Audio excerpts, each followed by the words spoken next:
It's the Anfield Wrap following Liverpool's 5-2 victory over Norwich City in the fourth round of the FA Cup. And as Jurgen Klopp begins his long goodbye at Anfield with a confident victory over the Canaries, we got to enjoy our first fixture. I don't know if enjoy is even the right word, but we got to experience our first fixture anyway since last week's shock announcement that the manager will be leaving at the end of the season. I'm Emilia Bona, and with me today to discuss that performance, the future, and all of our many, many feelings, I have got Fuad Hasan, I've got James Sutton, and I've got Ian Ryan. But first of all, 2024 is upon us. That means that there's a packed schedule of FA Cup, AFCON, and of course Premier League action. You can beat the January Blues and watch every single game with that atmosphere that it deserves down at your local Green King Sports Pub. Don't settle for a dodgy stream. If it's on the telly, it's on at your local Green King across their huge HD screens. If you download the Green King Sports app, you'll receive 10% off every single drink wherever there's a game on. The venues offer a range of low and no alcohol options, so dry January doesn't mean that you have to settle for a worse sporting experience. That's Green King, January. Everyone enjoy it. Dry January. We'll have a lovely time. But what we enjoyed, first of all, James Sutton, was being in the ground for Jurgen's first of many, many emotional goodbyes. I heard a lot of people saying that in the kind of the run-up to it around the ground, it felt very surreal and very sombre, and just like people didn't quite know what to do with themselves or what to say to each other, really. But watching it at home, it looked like the atmosphere, once people actually got in the ground, was absolutely incredible. It felt like people tried to put on a real performance for him, a real display, a kind of showing of emotion and gratitude. And we know that we're going to have that a lot more times at home before the season ends, but it felt like a really important moment for us all. Yeah, I mean, everyone was quite shell-shocked, weren't they? Certainly I was on Friday. We did the show here, and none of us really knew quite what to say, really. We felt like we'd had the sort of proverbial rug pulled from under us, and that certainly translated to the atmosphere outside the ground. My dad and I walked round to the new Jurgen Klopp mural that's been adorned on one of the walls. It's absolutely fantastic, by the way, if anyone hasn't seen it yet.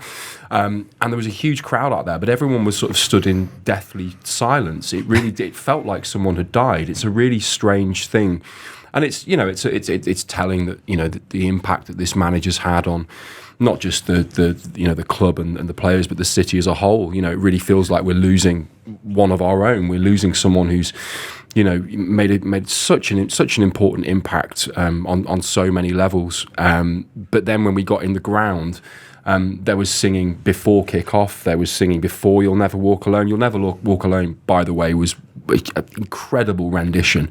I think often we sort of save that for the big Champions League games and the evening matches against the quote unquote top 5, top 6 clubs. But this was Norwich in the FA Cup, and it really felt like a thing. And you saw the pictures on TV of Jurgen Klopp, looking really emotional, and I think everyone was feeling really emotional. It was a huge thing, and the singing didn't stop certainly for the first half, and then sort of came back again towards the end of the second half as well. When the last sort of 10-15 minutes was a really emotional thing. And it was great to see, and it wasn't just the Kop either. It was the all the way around the lower. I was down by the lower Annie Road, and now that they've switched the away fans to the other side, which is still bizarre. I still don't quite know where I am in the ground, but it really felt like it felt like an important moment, and I think because everyone was kind of wondering what it was going to be like. What's the performance going to be like? What's the atmosphere going to be like? What's Klopp going to be like? There's so many, all of a sudden, all these things that we sort of took for granted, I think, are all suddenly gone. And you're thinking, well, what is the remainder of the season going to look like? And I think we've got a really good view of what the rest of the season is going to look like. It's going to look like all the fans united in loud voice, all marching, with a common goal together, and the players just giving absolutely everything, as you saw on the field. And it was a really special occasion, actually, and one that I don't think I'll forget in a hurry.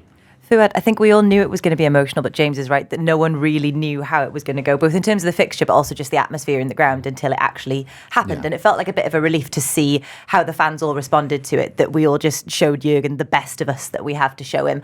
And I think looking at him, it looked like he felt really, really relieved. It felt like there's a weight off. And in that extended interview that he does on the club website, he talks about how it's been quite some time since he made the decision. It's not something that he's rushed into. It's not a snap decision that he's made. He's had a long time to mull this over and to probably absolutely dread having to tell us all it, because he knew what the reaction was going to be and he knew that he was going to break all of our hearts. But I think for him to get to show up and get that reaction, to kind of just know, right, it's done now and we can get on with the rest of the season and we all know where we stand, he probably feels really, really relieved, and he looked it. Yeah, no, totally. I think from his point of view, that's what I find really interesting in this. I think for us as fans and everything, I certainly felt like I was looking for any sign of something being up, as we were going towards Anfield. It felt like there was something in the air. I think a lot of people have referenced that, but it's more from his point of view, which I find interesting, because everything he said after the game, before the game, when he did the announcement, is you get the impression that, you almost can't understand why we have this love for him in a sense, because he is normal, and because he does see himself in that way.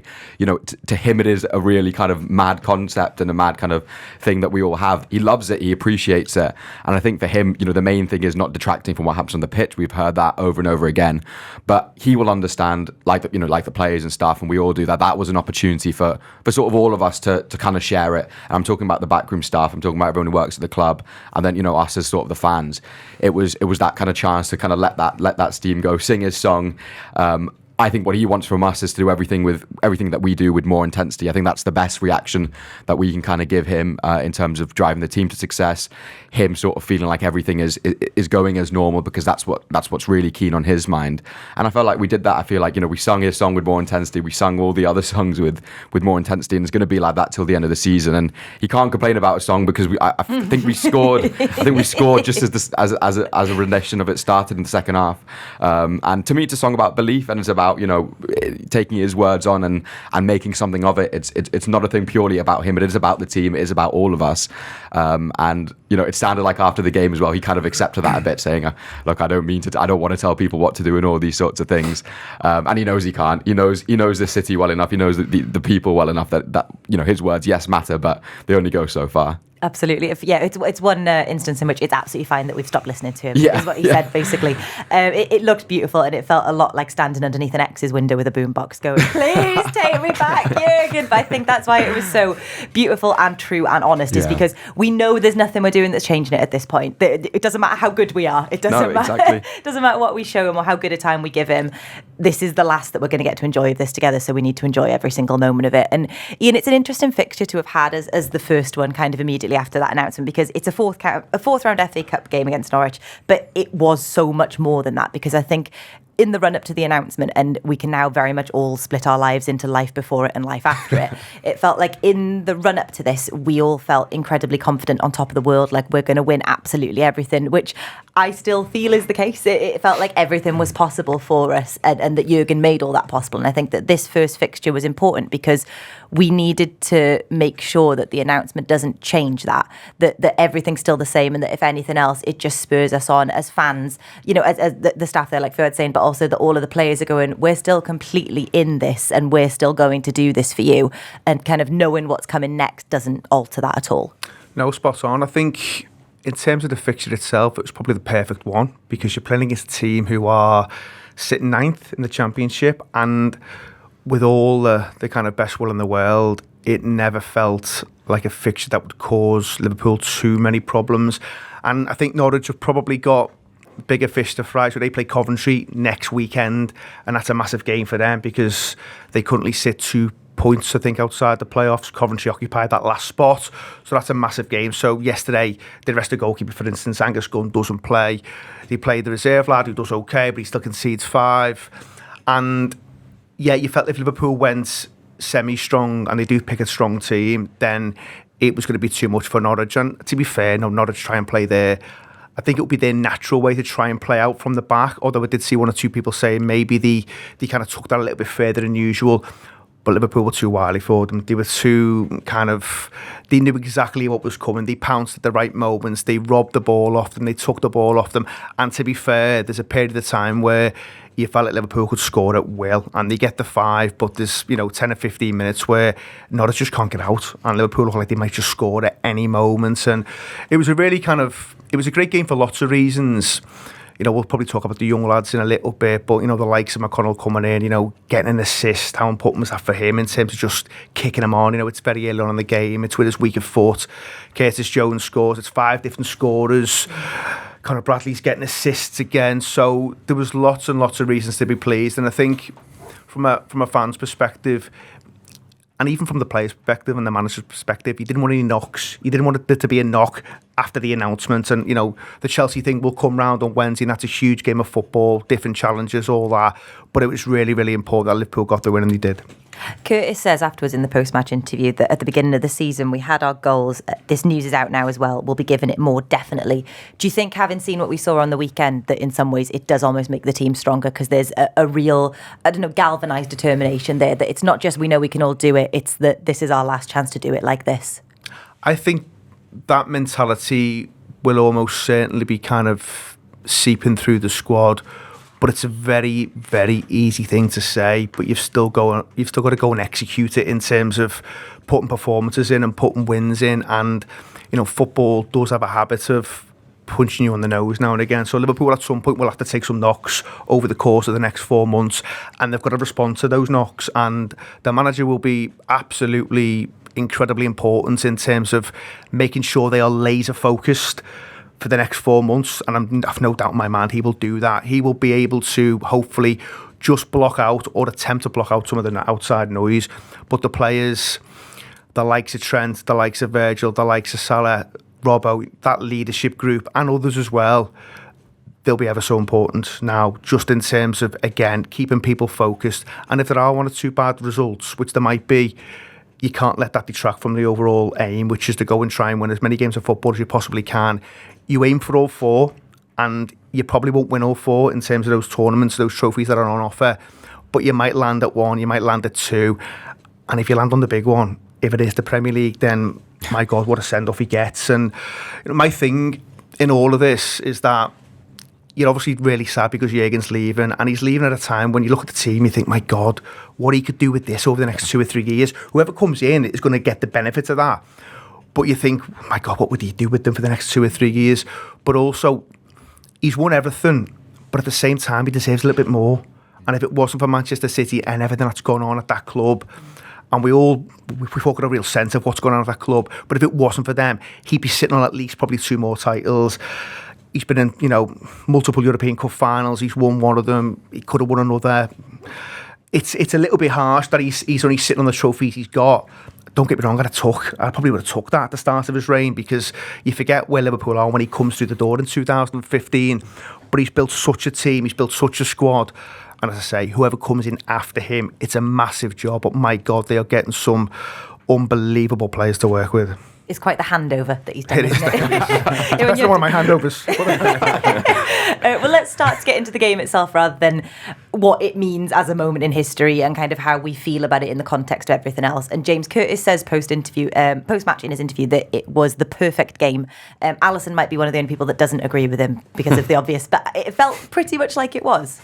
Yeah, I mean, I don't think you can lay any disrespect at Alisson's door for those 2 I would never. And none of us would, quite frankly. That big, beautiful bastard. The 2 goals they score, that's the second one's fantastic. The header as well is really, really good. Nothing you can do there. But yeah, just leaders all over the pitch. Everybody taking responsibility.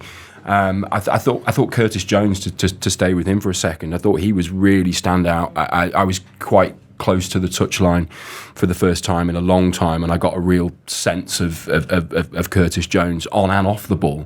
When without the ball, his work rate in that midfield it's fantastic. I mean, we used to watch, Gini Wijnaldum do similar, just be absolutely everywhere, be involved in everything, but be really silky and smooth with the ball. He wouldn't make any mistakes in that midfield, and Curtis Jones is kind of living up to that for me.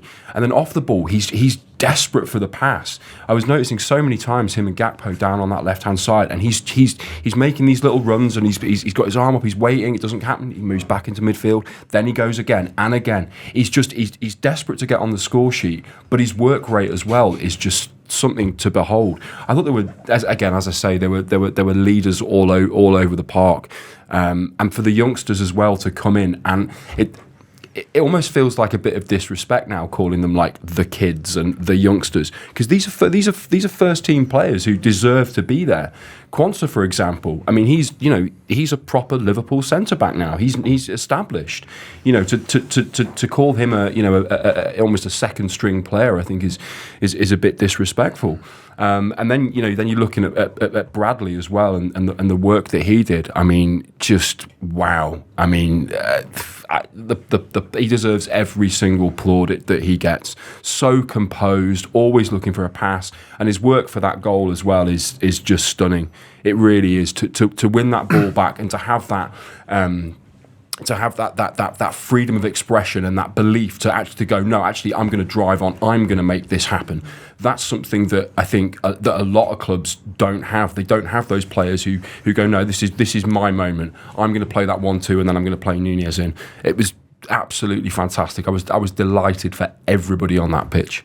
We will get on to the kids, but I won't call them that. The young gentleman of Liverpool. The young gentleman. We'll take that. We'll call them that. He picks a strong team, Fuad. Ian and James are right, and I think to some extent it shows how seriously he's taken this competition and all the competitions that we're in. Liverpool have, I think it's 30 shots throughout the game, 18 of them in the second half, and it feels like there could be even more than 5 goals if it's not for Long, who, to be fair to him, is all right considering he lets 5 in. There's about 3 saves in the space of 10 seconds at one point. He does all right, but it feels like we could have scored far more if he kind of didn't put in the performance that he did.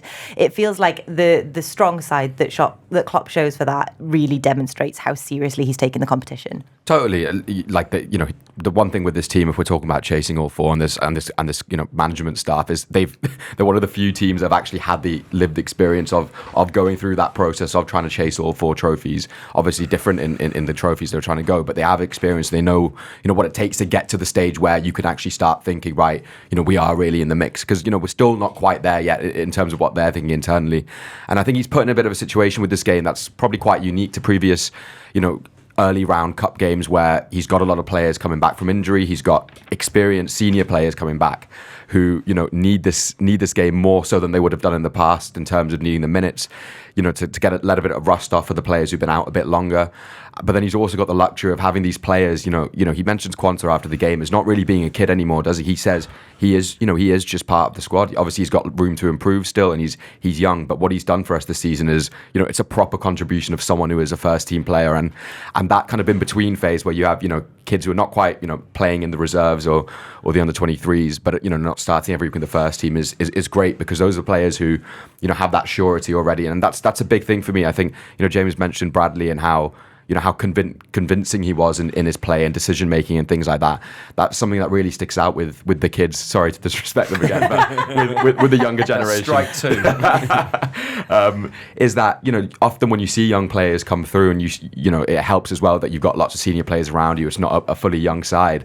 There is that sort of unsurety in certain moments, the indecision, not having that full conviction naturally, and that's credit to them, of course, for being so convinced and so kind of sure of everything they do. But it's also the environment around them. It's what the manager's done. It's the belief that sort of instilled in them to go and play that sort of football and be back. That look, you're going to make mistakes, but that's fine. It's okay if McConnell, for example, losing the ball in certain areas, we back you to go and win it back like he did, and that's really good to see, because I think seeing that from young players is really, really important, because the talent's obviously there, but it's that next bit, isn't it, that you sort of worry about, and they all seem to have it in abundance, and it's a really exciting thing to see. On the subs, because I feel like, and I understand that there's a degree to which you only bring on some of them just to start to get some minutes into legs ahead of the fixtures that we've got coming up, but it felt like in this one he went stronger in the second half, which when we were watching the Carabao Cup tie, Rob Gutman kept saying that he was treating it like it had been put to bed, which it then was kind of demonstrate that it hadn't been. Obviously, everything ultimately turns out fine. But it felt like the substitutions in that fixture almost treated it like, right, this is done now, it's fine, we're home and clear and dry, and we weren't really. Whereas it felt like on the weekend he was taking it seriously with who he brought on, and it was nice for us to get to see Trent and Robbo again. Totally. It was nice because it sort of distracted, I guess, also from the whole narrative of the game beforehand, with the manager and things. It was, it was the return of Andy Robertson, the return of, Dom Szoboszlai and Trent as well, obviously not to the same extent, but that was really nice to see. And, generally, they all came on and, looked the same as they'd always done. I thought we had a little period after after Trent came on, this is not to blame the substitutions between that and then when McConnell came off, where we looked a bit weird in terms of our shape. I felt like everyone, Trent, Szoboszlai, Bradley, were all kind of trying to play the same area on the right-hand side, and we looked a little bit funny, and they score the goal in that period, don't they? And they kind of had the breakaway. But then there was a little bit more kind of shape to everyone, and everyone had a bit more clarity when Diaz came on in the end. And yeah, it's expected to take a little bit of time for Andy Robertson especially to get him fully firing again. But it's a brilliant time for them to all come back, isn't it? It's an absolute brilliant week for it, let alone the kind of months ahead. And I think that would have done them all a load of good, especially the ones who haven't been out that long. They've got those minutes, they've got that kind of idea of, well, yes, this game's coming thick and fast, but you can almost replace training with these games, that they'd be training otherwise, but instead they're getting a few minutes on the pitch. And it was very clearly moves to get a lot of players in rhythm, because the manager knows, as we've seen with the evidence of this season, that rotation is key. Rotation of personnel all over the pitch is going to be needed in different phases, and you're able to rest players that you need to give rest, and Joe Gomez coming off and players like that who you probably think are their places under question now, but given their form and things like that, to me he's sort of undroppable at the moment because of what he's shown, and it goes against sort of what the manager instills in these players. So he got the opportunity to do all of those things while upgrading with the players he's bringing on. And I wasn't really expecting to see loads of kids come on because of the number of players who are senior we needed to give minutes, but the opportunity to give the kids minutes and the backing we have of the kids is really there. That's 2 more strikes, isn't it? All right, let's talk about the kids, shall we? And see how many times we can fit it into a very short space of time. Ian, for me, it's the absolute biggest takeaway from that fixture, other than obviously the nice atmosphere and the emotion of it all and kind of how important it will feel when we look back at it. But how well the young lads perform is really something special from this fixture. On the day that the announcement was made, obviously we just had Sky Sports on constantly. Nothing else happened in our house. No meals were made. No one talked about anything else. It was just, it was the baby's third parent for quite a bit of the day. But on that, John Aldridge, when they went to him, was talking about how when Fergie leaves United, he leaves them with an ageing side, whereas he felt that Klopp has done the complete opposite, that he's left us with a completely renewed youth setup and with a really promising future. And it felt like this underscored that and highlighted the work that he's done so beautifully. Yeah, I think the United comparison's interesting. There's a lot of Van Persie doing heavy lifting in Ferguson's last year, and they're not a bad team, but there's a lot of lads who are probably just getting to the point where the best years are very much behind them, and that's not something you could level at this Liverpool team. There's a lot of talk about the manager, and I heard 1 or 2 people say, well, I wouldn't have been surprised if he'd done it last year when things weren't going quite as well. I would have been surprised, because that's not the man that we've kind of known over the last 8.5 years. He's not someone to kind of, when it does get a little bit tough, just to fuck off and leave a big mess for someone else to deal with. That would have kind of, you probably could have knocked me down with a feather then, because I would have been totally surprised that he decided to do that. Whereas now he's done it very much on his own terms, but the bigger picture stuff is he's made sure Liverpool are in a great position, and he probably feels that he can sleep at night knowing full well that he's left the football club in a far better way and far better shape than when he walked through the door. And that's one of the things he said. When he has that press conference in 2015, he's not too bothered about how people view him. It's more about, well, let's talk about that when I leave. That's the most important time. When I've done my work and I'm out, then we can have a big discussion about what people are saying about me. And what he's done is he's left Liverpool in an incredible position in terms of what's coming through, what's coming off the rank. It's obviously not just down to him. The development coaches deserve huge credit, but ultimately the decision rests with the manager, and he's the one whose head is on the chopping block if things don't go right. And he's had the bravery to put them in. And yes, there'll be times when maybe you're a little bit forced because you've got injuries, but lots of managers don't necessarily turn to young footballers. They'll try and make do with other lads who are more experienced, and they'll put people into square pegs or whatever it is to try and, compensate for someone not being there. He's not done that. He showed incredible bravery at times where he's gone, you know what, you may be young, but we're bringing you into the right environment, and that's key for the young footballers. So, yes, it's about taking your opportunity, and there can be these sliding doors moments where, if you don't get those opportunities, maybe your path lies elsewhere. But the lads we're talking about, the likes of your Quansers, the likes of your Bradleys, they've absolutely taken it with both hands. And, you're now looking at a scenario where, and it's almost the biggest compliment you can give some of these players, is that when you see the names on the team sheet, you're not fazed. You don't suddenly think, my God, Gerald Quansers playing centre-half next to Virgil. You're like, okay, that's fine. That's absolutely fine. And he's just turned 21 today. What he's been doing as a 20-year-old at centre-half is phenomenal, because you look across I would say, the great centre-halves over the last kind of 20, 25 years. And this is not me comparing him to them in terms of how good a career he's going to have, because things can change and things can happen. But just viewing it right now, he's doing lots and lots of things that some of the greatest centre-halves that have played in the last 20, 25 years weren't doing at his age. He's playing in an elite team for an elite manager in a system and a style that is incredibly hard to do with a high line, and he's doing it like he's played 150 games. It is ridiculous, and he will make one or two mistakes because he's a young footballer, and guess what, footballers make mistakes. It just happens. Sometimes someone will go past you and punish you. It's the nature of the game. But he's playing at a level where it's surpassed my expectations. Maybe it's surpassed his. Maybe it's surpassed, the managers to some extent, although again, bravery to put him in, all that. And then you got Conor Bradley, who's just, again, what is it now, 3 assists in his last 3 appearances. Just looks like he's played so many games for Liverpool. He's tenacious. People are making a comparison with Andy Robbo in terms of how he operates, how he plays. I get that, but he's his own footballer. Looks comfortable in his own skin. Again, he was just so impressive yesterday. He gets the 2 assists and stuff, and Liverpool are in a healthy position. But there's others coming through as well. Bobby Clark, young footballer, 19. He's from a football family. People will remember his dad. But again, the kind of stats around him at the lower levels are really good. Yes, it's a different level of football, but you can only kind of do what you can do at that level.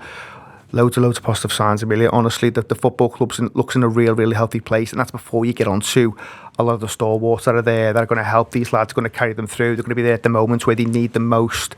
Not even said Mo Salah's name yet. Do you know, that's the mad thing? Like, you can talk about all of this and we're not even chatting about the best that we've got. Exactly. It's an incredible rosy picture at the minute.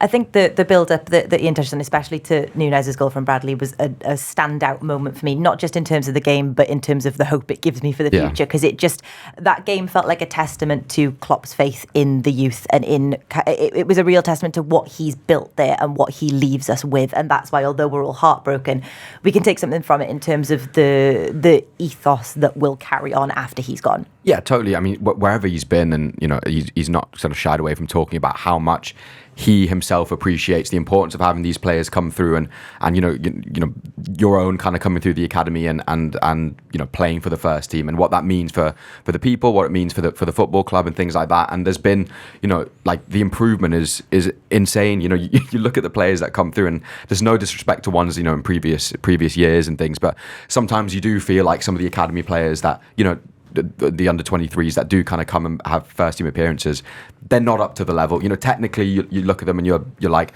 you aren't up to this kind of level. Whereas everyone here, has got that in abundance. You don't get to this stage anymore because of obviously how good the academy is, the amount of talent that they have, and how they kind of nurture it. And he mentions about these players taking their opportunities, and it's on them because we can give it to them, but they've got to take it, and that's totally right and fair. But the environment you create for these players to be able to do that, to be able to feel like they've got the belief and the confidence to go and take those opportunities is huge, because they have to see examples of it. They have to see other players going from right at the start of the process to the end of the process, and they've got that now. They've got that in 2 players, and he's funny on it, isn't he, after the match about Curtis Jones, and how if Curtis Jones can learn to defend, then anyone can. And like that's brilliant, because Curtis won't take that seriously, will he? But what he's trying to say there is exactly right, because there's a clear identity of how every kind of area of the academy and the first team play that stems from him, that kind of translates all the way down. And I think the best academy is the best run football club. You see it at Man City as well now. You know, someone like Rico Lewis, you can tell he's just a Manchester City player, a Pep Guardiola player, and that's clearly there at Liverpool, where they've obviously got the talent, they've obviously got all the ability, and that's nurtured and developed. But the extra bit, the pressing, the intelligence off the ball, that kind of tenacity and everything, you see the signs of it as soon as they come in. It's not a thing of, oh, we've got to work on that. Obviously, there's room for improvement, but the kind of DNA is already installed, and that's a really difficult thing to do. That takes time. You know, that doesn't happen overnight. And you don't see talent kind of walking away from Liverpool. Like, you know, you think back to Man City and Jadon Sancho, for example. I'm not sure exactly the reasons, but, you know, they lost a huge talent there. You just don't see that situation happening here because everything is so well run. The players that come through, they know that even if they don't make it at Liverpool, you know, they are being built. I'm sure the message is you are being built to have a professional career in football. There is a care for you in that sense, and everything that we do is for your development. The loans are always brilliant. The clubs they select, you know, Connor Bradley is a great example of that, going to Bolton and really kind of, you know, developing and going further. Even Quansah, the year he had at Bristol must have done him wonders. You know, Klopp said himself, it kind of graduated him to the men's game. He got that experience of, you know, you're in academies, it's quite sheltered, you're playing all nice football and things like that, but then you go out somewhere and you learn that other side of it, and that's really important. And it's a brilliant sign that the academy is purring the way it is, because I think that's a symbol of the rest of the football club, the connection between it all. They're all in the same building, the coaches that they've got there. It's a shame. I think it's Vitor Matos, isn't it, the Portuguese coach they have, who's that link. It's a shame he's leaving as well. But I'm sure there's plans there to kind of keep that continuity going. And yeah, the players take a lot of credit, of course, but it's also the philosophy the manager installed and the importance he gave it, and that's right from the first day when he came in. We were chatting about it on a recent Wildcards, actually, in terms of like when you're now kind of caught in the interest of young players that are maybe in academies or kind of starting off their careers at other clubs.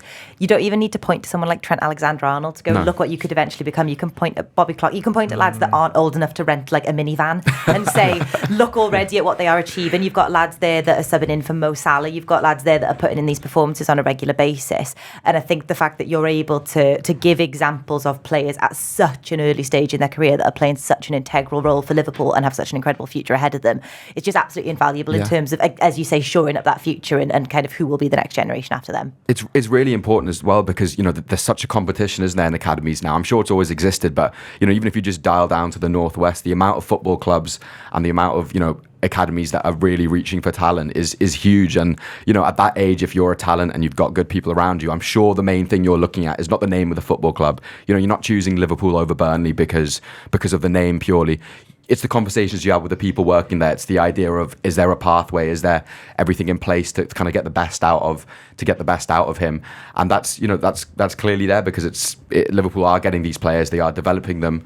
Loads of players coming with talent, but then all the added bits of you know, keeping them in the right kind of frame of mind, developing that side of it, the intelligence, developing them as people, you know, that's so important. And yeah, like you're saying, they're seeing examples of players who, yes, have taken the opportunity, but they're given the opportunity, and also, you know, you're seeing really meaningful contributions. I think, does Clark come on against Spurs away? There's one of the kids that comes on when we're down to 9 men, I think. And like, if you're looking at that the trust you're showing in that situation and the experience these players are getting as well, it continues that cycle of the leaders and, you know, the kind of senior players. It continues that idea that, you know, we're creating them within our own system, and then, you know, we're bringing in added talent to kind of add on top of that. James, the kids are all right, but let's drill down into some other individual performances. I thought Gomez was absolutely brilliant. I want the goal even more than he does this season. And now there's just an added level of kind of time constraint to it that you really would like it to happen now before the end of the season, wouldn't you? He's just absolutely rock solid, isn't he? I mean, it's the form of his life as well for me. I can't remember him playing as well as he has for as long as he has, because as we know, you know, he's had issues with injuries, and he's had, you know, and then trying to break back into the squad on the back of injuries has always sort of eluded him a little bit, I think, from sort of a sort of match fitness point of view. But for the first time that I can remember, that consistency, I think, is so important for his game, not just from a match fitness point of view, but also from a mentality point of view as well. You know, he must be absolutely loving life right now. He's one of the first names on the team sheet for me. I think he's going to be really, really hard to take out of that, you know, given, you know, we've got Trent and Robbo both coming back, and Kwanzaa's done a fantastic job. Kanate as well, another one. That you'd be damned to leave out of your starting lineup. Alongside Virgil. So it's going to be really, really difficult. But this is a wonderful problem to have. We've got this wealth of talent all of a sudden. Everyone's chomping at the bit to get on the pitch. And just going back to what you were saying before as well, that through line for the youngsters, that inspiration of seeing other young players coming through and there being an actual, a direct line to the first team, it's just amazing. It's a fantastic time to be a Liverpool player, whether you're a youngster or a stalwart, that's been there for a long time. But yeah, again, another outstanding performance from Joe Gomez. Doesn't put a foot wrong. Deserves huge credit, Gomez, for the season he's having. Honestly, I think there's almost this thing now where I think you could tell that he maybe wasn't trusting his body, and you understand why, because he's been through so much physically, mentally. But there was maybe coming a point where you're thinking, will he get back to the levels that he's showing?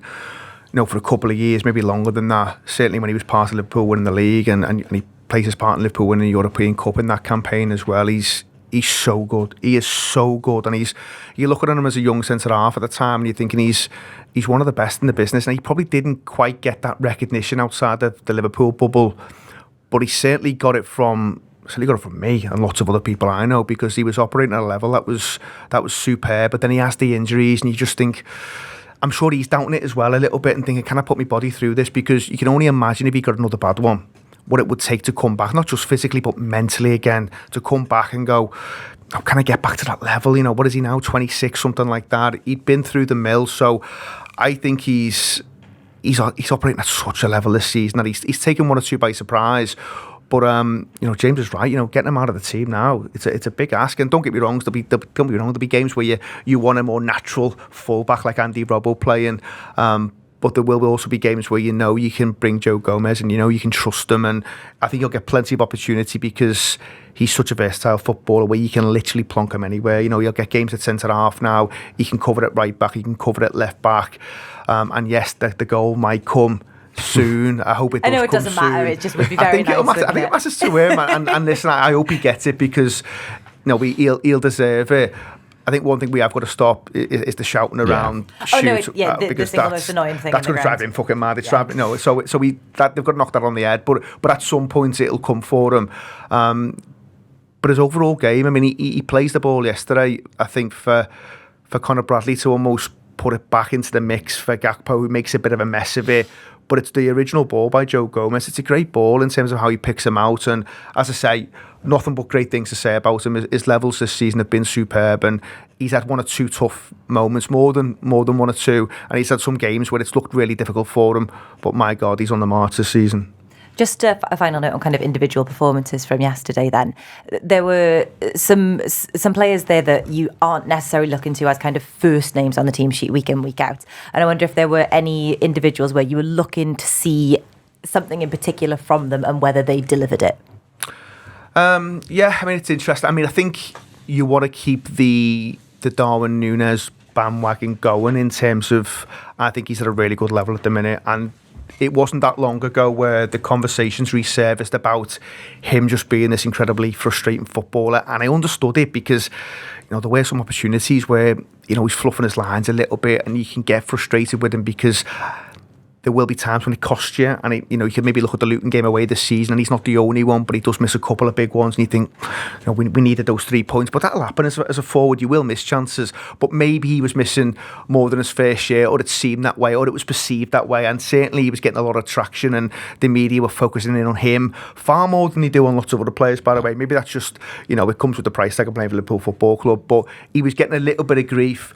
But my thing on Nunez is, I'd always rather him be in the team than not, regardless of what's going on with him in front of goal, because he's such a nuisance, he's such a menace.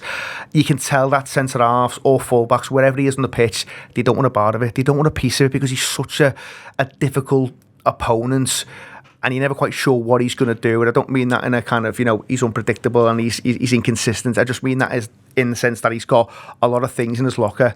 Yeah. And he can just cause absolute carnage. He's selfless as well. I think he doesn't get quite the credit that maybe he deserves in terms of some of his clever runs that he makes. But he's a footballer right now who's operating at a level where he looks like he might score in the majority of games.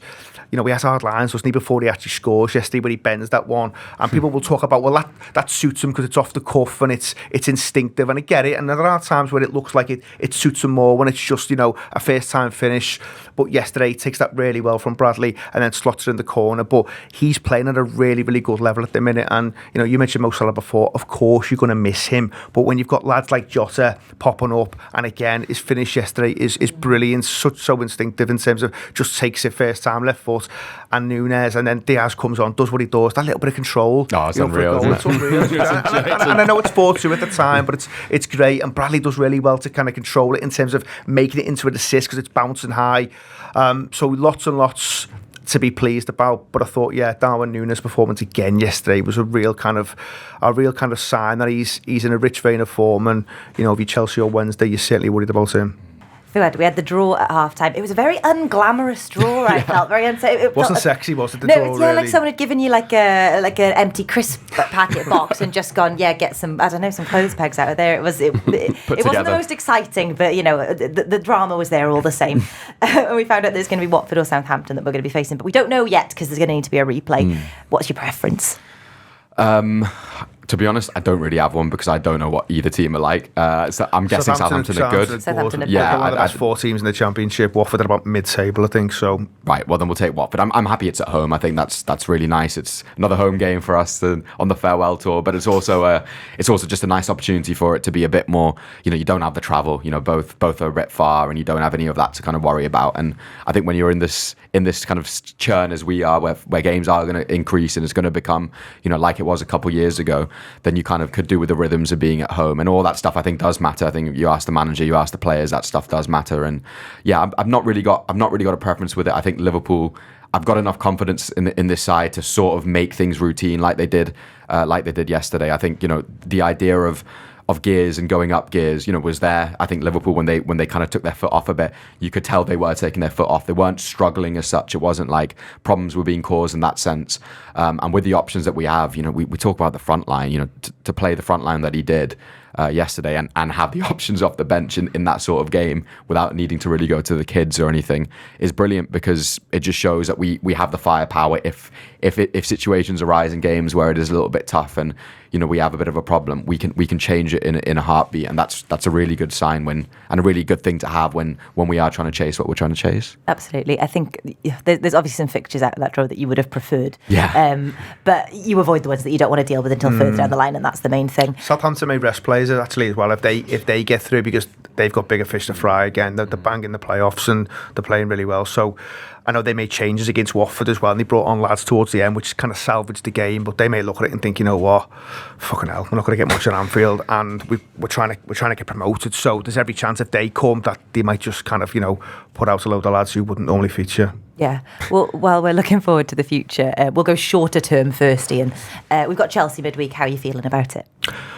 I'm a little bit nervous about Chelsea, and I think because of what's happened the last few days, I think the atmosphere will be incredible. I think everyone will be bang at it. The manager's not done a press conference yet, but I wouldn't be surprised if he mentions the crowd and stuff.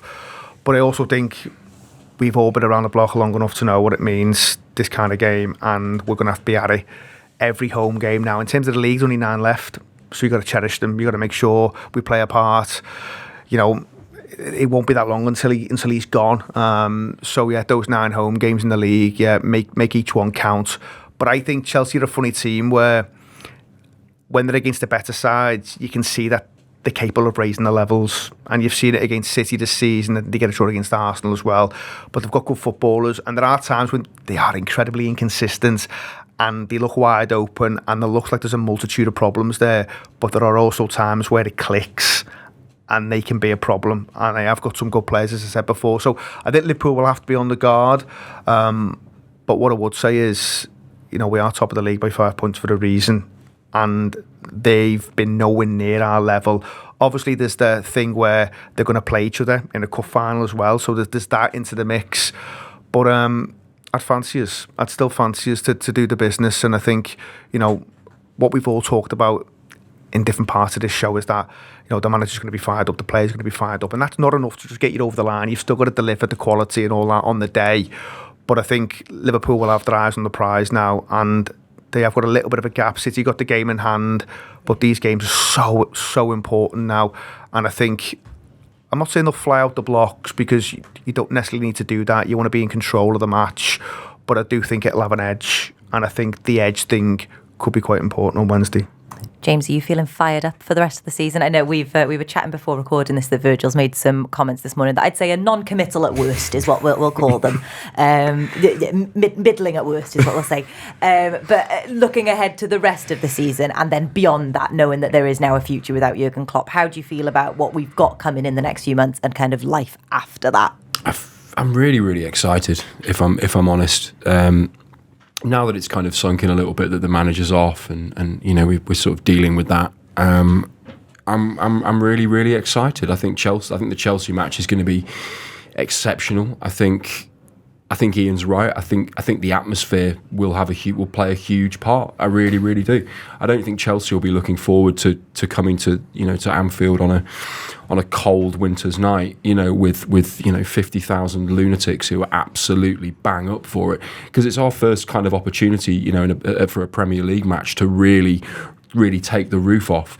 And Chelsea matches are historically always they're really exciting events. There was a couple of years where we seemed to play them every week, and some various guys, be it in a Champions League or a Cup match or the Premier League. And it's a game that I always look forward to. Yes, they're a little bit inconsistent at the moment, Chelsea, but on their day, they're good value. And I think we've got more than enough to match them. That match at the beginning of the season when we played them was such a disappointment. We should have absolutely smashed them everywhere, to be honest. We were much better than them that day.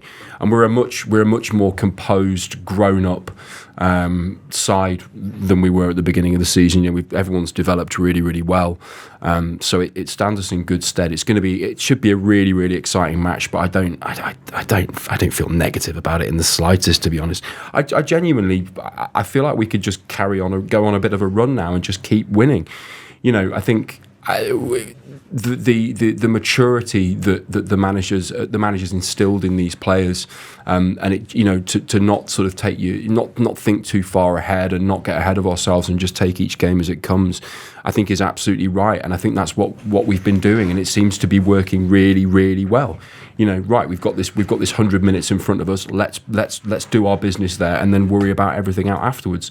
And I think it's easy for us as fans to get carried away and start thinking about open top bus tours around Liverpool with 4 trophies and Jurgen Klopp drinking an Erdinger on the back of the bus. And it's and we all want that, but I think we have to be mature about it, and we do have to take each game as it comes. And it starts with Chelsea on Wednesday. I'm absolutely hyped. Positivity and good vibes from James Sutton there. Positivity and good vibes from Ian Ryan, and positivity and good vibes from Hasan. Let's enjoy every single second of this last season with Jurgen together, shall we?